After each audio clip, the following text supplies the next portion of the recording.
कि उनकी उपज का उन्हें सही दाम मिले, इसके लिए सरकार ने एक आयोग का गठन कर दिया है। खबरों में आगे बढ़ते हैं। अगली बड़ी खबर, योगी राज में कानून कहां है, सवाल ये उठ रहे हैं। यूपी में गुनाह की तस्वीर डरा रही है। हम आपको 3 तस्वीरें दिखाने जा रहे हैं जो सूबे की तस्वीर को काली कर रही है, साथ ही बाकी पर भी सवाल खड़े कर रही है। नोएडा में तो एक सिपाही ने ही बदला लेने के लिए एक महिला पर एसिड से हमला कर दिया। दरअसल दोनों के बीच किसी बात को लेकर मामूली विवाद था। एसिड अटैक में महिला बुरी तरह झुलस गई। दूसरी तस्वीर सीतापुर की है, जहां बेखौफ बदमाशों ने लूट के इरादे से 3 लोगों को कत्ल कर दिया। कारोबारी, उसकी पत्नी और बेटे पर अंधाधुंध फायरिंग की। तीसरी तस्वीर झांसी की है, जहां एक नाबालिग को जिंदा जला दिया गया। आरोप गांव के दबंगों पर है। अब नाबालिग को इलाज के लिए अस्पताल में भर्ती कराया गया। 3 तस्वीरें उत्तर प्रदेश में कानून व्यवस्था के हालात को बयां कर रही हैं। योगी सरकार में कानून राज के तमाम दावों के बीच सीतापुर में ट्रिपल मर्डर की वारदात को अंजाम दिया गया। बेखौफ बदमाशों ने अंधाधुंध फायरिंग की। कारोबारी, उसकी पत्नी और बेटे को मौत के घाट उतार दिया और यह सब हुआ घर के ठीक सामने, थाने से महज 400 मीटर की दूरी पर।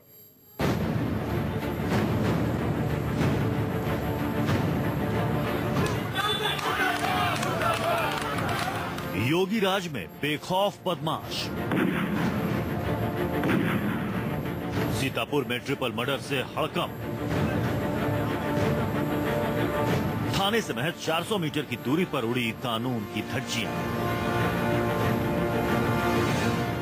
3 हत्याओं से दहला यूपी का सीतापुर। घर की पार्किंग में कारोबारी, पत्नी और बेटे की गोली मारकर हत्या।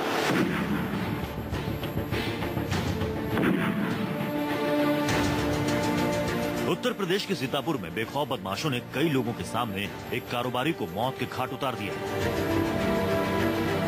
लूट के इरादे से कत्ल की वारदात को अंजाम देने वाले बेखौफ बदमाशों ने न सिर्फ कारोबारी की हत्या की, बल्कि बीच बचाव में आए उसकी पत्नी और 25 साल के बेटे को भी गोली मार दी। आदमी अंदर घुसा, उगत खेला हुआ, भैया बाहर आए, फिर पीछे भाभी आ रही, भाभी का लगा, फिर भतीजा आया, भतीजे के ऊपर वो लगा छर्रा टाइप।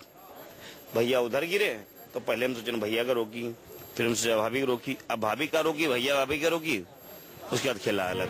आप सीसीटीवी फुटेज में देख सकते हैं कि कैसे बाइक सवार बदमाशों ने दाल कारोबारी सुनील जायसवाल की बाइक रुकते ही उन्हें घेर लिया। घटना मंगलवार रात करीब 10 बजे की है, जब वो पैसों से भरा बैग लेकर दुकान से घर आ रहे थे। तभी घर की पार्किंग के सामने उनसे बैग और बाइक छीनने की कोशिश हुई। विरोध करने पर उन्हें गोली मार दी गई। शोर सुनकर घर से बेटे और पत्नी भी मौके पर पहुंचे और सुनील जायसवाल को बचाने की कोशिश की तो उन पर भी फायरिंग कर दी। बदमाशों की फायरिंग में तीनों की मौत हो गई। इसके बाद बदमाश पैसों से भरा बैग लेकर फरार हो गए।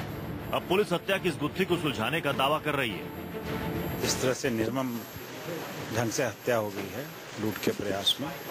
ये हमारे लिए चैलेंज है और इस घटना का अनावरण सही होगा और सही मुलजिम जेल जाएंगे, ये हमारा दृढ़ संकल्प है। इस घटना का सफल अनावरण वो हम कराएंगे।